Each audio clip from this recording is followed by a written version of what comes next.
Hello everyone, I'm Paula Gilbert, the editor of Connecting Africa, and we're here at Africa Tech Festival in Cape Town, South Africa, and with me is Alex Okosi, who is the new Managing Director for Google in Africa. Hi Alex. Hello, thanks for having me. So great to meet you. Nice to meet you as well. You've only been in the role for a couple of months, Yes. so I'm sure it's quite overwhelming but also exciting. Tell me a bit about what your vision is for Google in Africa and how we get more Africans online.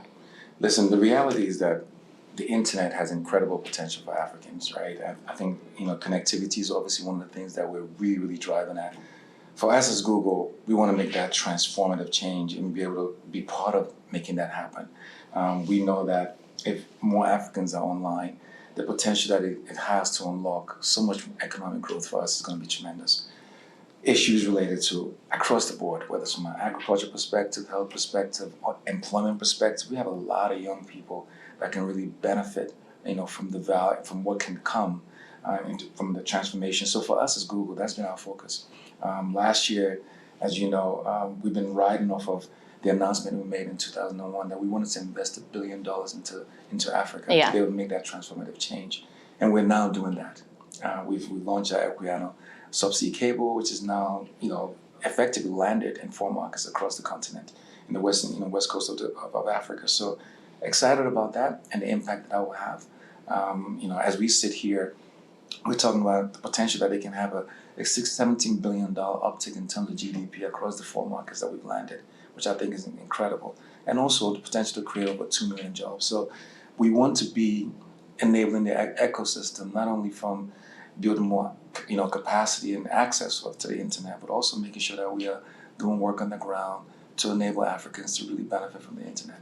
Yeah, amazing. So many things going on. I'm interested maybe in your perspective of how Google's approach has changed from when it came to the continent. I know you've been in the role for a short time, but you've been with the company for a long time, right? But how the approach has changed from when Google first came to the continent to now, and how investment ideas have changed, what you're investing in. I mean, now bringing your own subsea cables, Absolutely. Things like that. Absolutely. Well, listen, I think there's always been an ambition to be able to make sure that we're enabling Africa, that we're really living to our mission, which is, of course, organizing the world's information, but organizing Africa's information and making it very useful and accessible, right?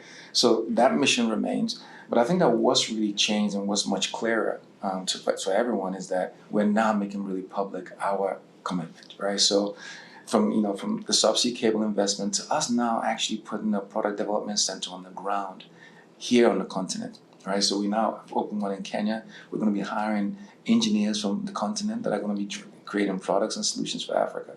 I think that is tremendous. As you probably know, we've always had an AI research center that we have in Ghana. We've also extended that to also have one in Kenya. As you can imagine, AI is important. It's in everyone's mind, but AI is here. And how we create solutions leveraging AI that are going to, again, be transformative and help Africa get to the next place, it's really important that we consider the learnings and what we need to have about Africa as part of the machine learning that we now use to roll out AI. So for us, our investment in all these different spheres and also on the ecosystem side, we now have a fund that we're really using to be able to fund startups on the continent through our Google for Startups Accelerator program that we're very excited about. Because again, that's going to help us be able to help companies that are in the space to come online. So across the entire ecosystem, we are investing, from building capacity to being able to enable developers and startups to be able to thrive, to also being able to make sure that we have engineers that are creating and developing for Africa. Yeah, you mentioned AI is obviously a big topic at the moment. What do you think are the key elements, for African businesses to be able to really harness the potential of AI? I think African businesses need to understand that AI is going to be transformative, right? So for them to be able to harness it, it's about understanding how their businesses can benefit from AI today. Now, a lot of people are concerned about, how much is it going to cost, et cetera, et cetera. But a lot of AI solutions today, you don't have to build a capacity in-house.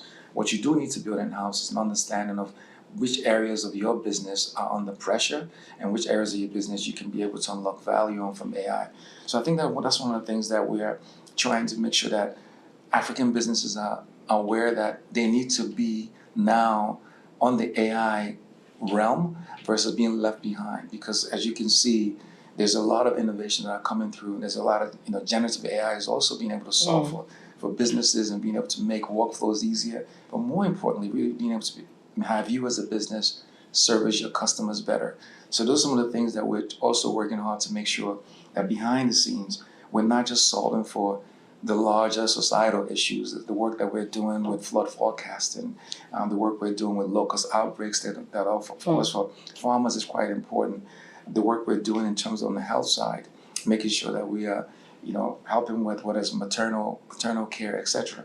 Those are some of the things that are much broader society-based work. When it comes to businesses, we really want them to make sure that they lean into AI from the onset, understanding how they can leverage it to be able to provide solutions and grow their businesses. Because again, in the global population is going to be driven by the innovations that come from AI. And then earlier this year, Google launched AI search, right? And it's now rolled out in sub-Saharan Africa. So I'm just interested, what does it kind of offer African users that's different from the traditional search? And why is AI so key in this kind of business? I think it's really, really important because it allows greater engagement. So you can automatically search for what's Google doing in Africa, right? And you can probably get a whole bunch of answers, or you can search for, who's Google. But the generative AI piece enables you to go a little bit deeper with that, and that engagement to now go a little bit a step further. And as you ask more queries that go in, it enables you to have that conversation that goes a lot deeper and getting the answers.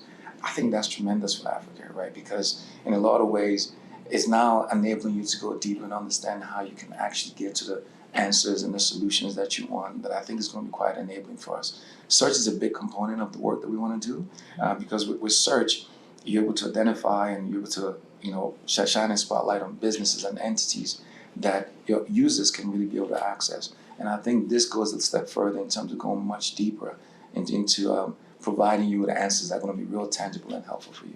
Okay, very interesting. And then I know Google's been expanding a lot in the cloud space, and you announced that there would be a Google Cloud region in South Africa. Is there kind of any update on that? When can we expect the data centers? Listen, everybody wants to know. When are they coming? It's coming soon. It's coming soon. So watch the space. Stay tuned. We've announced it. There's a commitment. We are going to be launching our first cloud center in the region in South Africa, which I think is going to have a tremendous boost again in terms of from the economic standpoint. Really excited about that. I think that we're projecting to be able to create more than 50,000 jobs as a result of launching the cloud region in South Africa, and it's coming soon. Details of that to come. I think I can safely say that it will happen next year for sure. But it's coming sooner than you think. You just spoke about jobs, and obviously you need skills for those jobs. And I know Google's been investing a lot in skills on the continent. Why is it so important? How do we, I guess the idea now is like, Africa's got this young population. At the moment, we're seeing a lot of skilled people getting jobs overseas. But how do we make sure that we're actually building a powerhouse of skilled people in Africa that can then do all of these jobs and bring more companies here? No, absolutely. Look, I think there needs to be foundational changes we need to think about, right? I think, first of all, we need to kind of think about how do we have a little bit of an overhaul of our educational systems, right? Right now in the school curriculums, there's not a lot of focus on ICT, right? And I think that's, again, something that we should have a focus on and actually work with government to say, how do we make sure that we are, educating for skills that we need today, right? And then there's also the technical and vocational training aspect of it that is really, really important that we also address and provide opportunities for. I think those are some of the things that are going to be much easier as people have more access to the internet to get that training, so that it's not necessarily about going into the classroom and having to learn that. You can get that to e-learning, etc., remote classrooms, materials online that you can gain. So that's one thing that needs to happen. As Google, our role now and what we've been doing is really providing a lot of trainings, partnering with governments. For instance, in Kenya, we're partnering with the Kenyan government to be able to train people across the 24 provinces in the country. Really, really powerful. Something that the government is also bought into because they realize the importance of being able to have a skilled workforce and being able to alleviate some of the challenges they have with unemployment. So now to retain this talent on the continent, it's about them being able to have access to jobs. We believe that as more access to the internet goes up, you're going to have much more innovation. We now have, again, as I mentioned earlier, the Google for Startup Accelerator program. These startups are going to be able to also be job creators of tomorrow, today and tomorrow. So now being able to have access to these jobs and the trained workforce, I think is the reason how we retain our African talent in Africa. But I also think that's what's exciting is if Africans are trained in how to be able to really harness and be able to drive, the growth that we're going to find from technology in the space, they can also compete in the global job market. But sometimes it means that you may not have to leave Africa to be able to work with companies globally. I think our focus should be on how do we have Africans being the best skilled in this space to be able to provide solutions that companies or businesses that they run. That should be our focus. But I think that once you do that, it's kind of hard to leave this beautiful continent if you don't have to. Exactly. The opportunities are here. Yeah. And obviously you've just come from being the MD at YouTube for EMEA Emerging Markets. So I'm just interested in your view on content creation in Africa and how important it is for local content to be created in local languages, and what kind of feeling you're getting from Africa's youth in terms of embracing that. Listen, I think that having worked at YouTube over the last 3 years before this kid, the explosion in terms of the number of successful YouTubers and just content creators has been tremendous.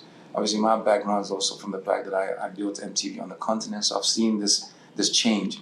But what's powerful about platforms like YouTube is that they really democratize the content creation piece, right? So now you don't have a gatekeeper, to your audience, right? You're not giving your content to a broadcaster who now says yes or no. You have your own channel to be able to reach users. I think you've seen the explosion of that. You now see the creative economy has grown so much. We've seen it on YouTube. The amount of revenues that African creators are driving is almost tenfold, compared to 3 years ago.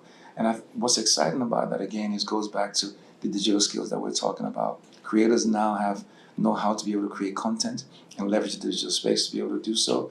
I think as the cost of access, i.e. the cost of data, continues to go down, it would enable more creators to be able to create more, and it will enable our African audiences to be able to view and watch more. So I think that's the exciting piece about all of this, is that it's not just the startups that are in the tech space that you're going to be enabled. You're also going to be enabling a lot of entrepreneurs who are they are the media companies of today, right? So we see that, and African content is thriving, whether it's music, whether it's short-form drama content. We're seeing it across all platforms that it's a driver. We want to see our content. We want to see ourselves reflected in the content we're creating.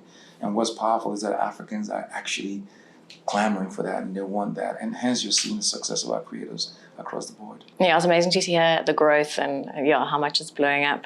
Maybe just lastly, what kind of are the strategies for growth for Google Africa, maybe into 2024, 2025? Look, I think it still goes down to fundamentally how do we enable the ecosystem to grow for us, right? How do we enable the ecosystem in general? If we're able to focus on being able to work on access, right? So the work that we're going to be able to leverage and do for the subsea cable Equiano and our partners that we're going to partner with to at least get to the last mile, that's going to be foundational.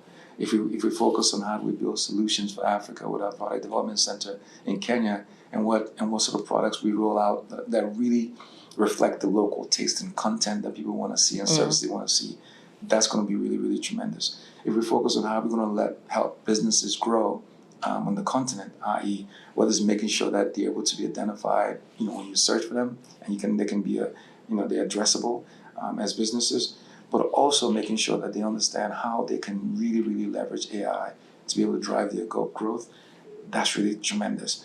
But the other piece, of course, is what I talked about earlier. How are we making sure that we also run our trainings and development and certification courses?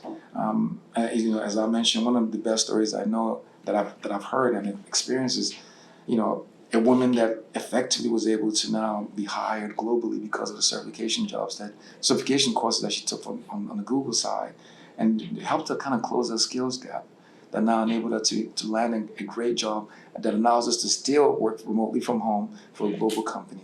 Again, that is not, that's great because she's earning money that contributes to, her outlays in the local market. So for us, it's really at the fundamental, enabling the ecosystem, enabling businesses, and making sure that, we're taking advantage of the revolutions that's happening on AI.